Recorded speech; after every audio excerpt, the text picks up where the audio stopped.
आयुष्यात आपल्याला दिशा दाखवणारा एक हात कायम आपल्या सोबत असतो, तो म्हणजे आपला बाप.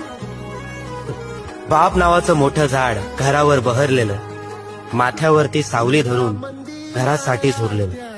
ऊन वारा पाऊस वादळ जरा देखील ढळत नाही.